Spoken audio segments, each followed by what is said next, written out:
I'm Rebecca. I'm 27 years old.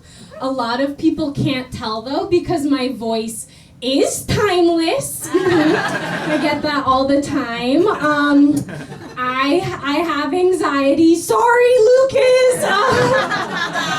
I have anxiety. The other day, my friend said that I am fun when I am drunk. And my first thought was to be like, okay, what about when I'm sober? You don't like me when I'm sober? You don't like when I hover on the outskirts of your conversation, say nothing, and then leave? Grow up. I know for a fact, though, that I am not fun when I am high. The last time I got high, I woke up and all I found was a note on my phone that says, "Don't let your friendships pass you by." Very relaxing. I love doing stand-up. Obviously, I'm doing it because I want you all to think I'm cool. And I know what you're thinking. You're like, we already think you're cool, Rebecca. You have the energy of a high school English teacher who does not have control of her class. Well, I am going to out-cool myself and share with you that I have had lice on 3 separate occasions. Hell yeah! And you might be wondering, was it when you were a child? No! I have had lice when I was 14, 17, and 20 years old. Thank you to the one brave soul in the back who has lice right now. Just kidding. Do you know how fucked up it is to get lice when you are 20 years old? I lost my virginity and then I got lice. And that is God's way of punishing me for writing a blog about losing my virginity and naming that blog sexualawakeninginthecity.wordpress.com. A site that remains active to this day. If anyone wants to pull up Safari. I am on Lexapro, yes. Okay, we've got some Lexa Princesas in the house tonight. Amazing. When the doctor prescribed it to me, she said, "Don't worry, everyone's on it and there are no side effects." Have you ever had a woman in STEM lie to your face? Okay, if there are no side effects, why can't I come? No biggie. Just curious. Yeah, my sex drive is pretty bad right now. It's pretty bad. Like, if I had to compare my sex drive to anything, it would be to my family's old upstairs printer, all right? You can click all the buttons you want, you can do everything right, and it's still not going to fucking work, okay? Some people have HPV pussy, I have HP Office Jet pussy. It's like, we're out of ink. I'm like, I just refilled the cartridge. This should not be a problem. I sleep with a mouth guard at night because I clench. Okay, you guys are turned on. And my sex drive is so bad that when I'm going to sleep and I jerk off, I just do not take it out anymore, okay? You ever have to concentrate so hard to come that it can only be described as a dental hazard? My sex drive is so bad that when I'm watching porn, I'm like, well, at least they're having fun in the studio. This was an awesome YouTube clip. And I close it and go to sleep. I am on birth control. I have an IUD. Thank you. I think IUDs are marketed in an amazing way. There are 2 kinds of IUDs, hormonal and non-hormonal.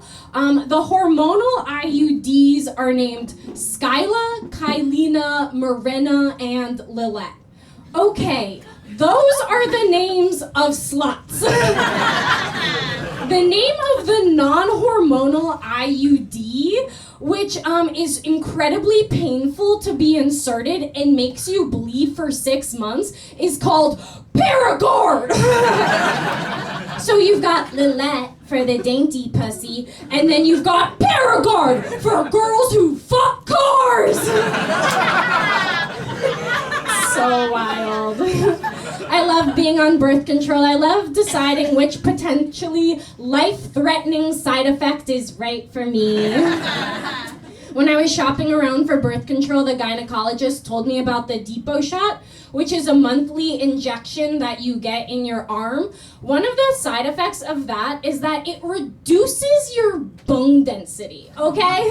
Yeah, it reduces your bone density. So next time you're coming inside your girlfriend, just know that her skeleton is shrinking. It may be December, but it is still spooky season. And you might be like, well, at least she can't get pregnant. Yeah, dude, she can't get pregnant. She doesn't have any bones. How you gonna get Jabba the Hutt pregnant?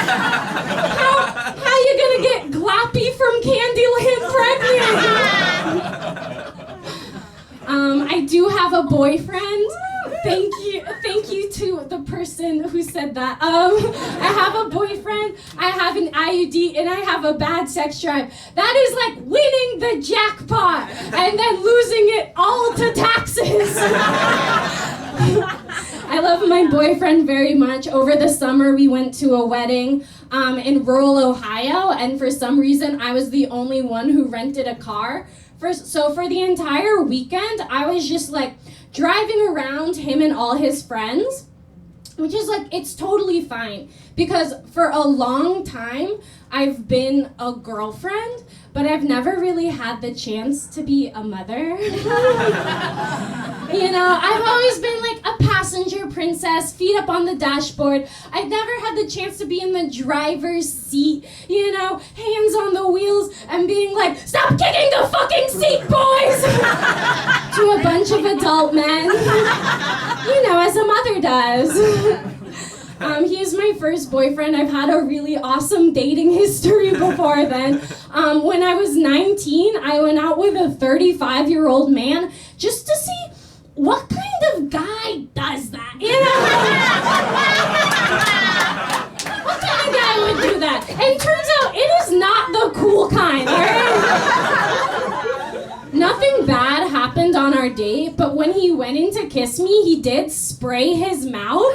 Yeah, which is truly something I thought they made up in movies to show that someone is a literal pervert. Turns out it is real and it can happen to you. Yeah, if you haven't picked up on this, yeah, I was a late bloomer growing up. You know, like, so when I was a freshman in high school, we had to write a letter to our senior selves that we would open 4 years later, a time capsule letter. And those 3 paragraphs are the meanest book I have ever read. Alright? They say that you are your own harshest critic, but they do not specify that the version they are talking about is a 14-year-old virgin who sucks at math and can't ride dick for shit. Alright?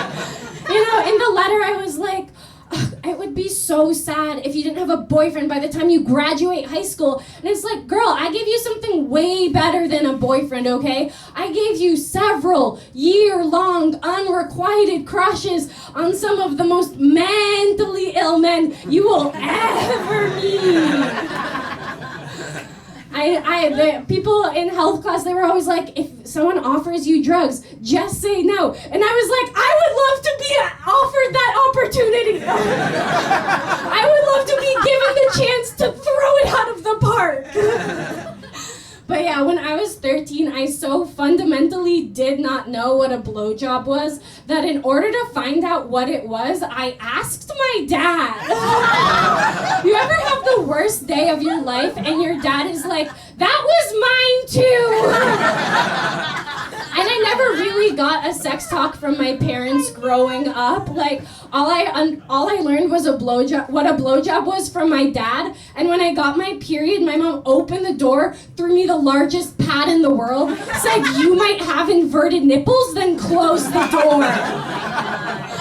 And it's so embarrassing not to know what a blowjob is when everyone else at school is talking about it. My friends would be like, "Did you hear Sam got a blowjob in the locker room?"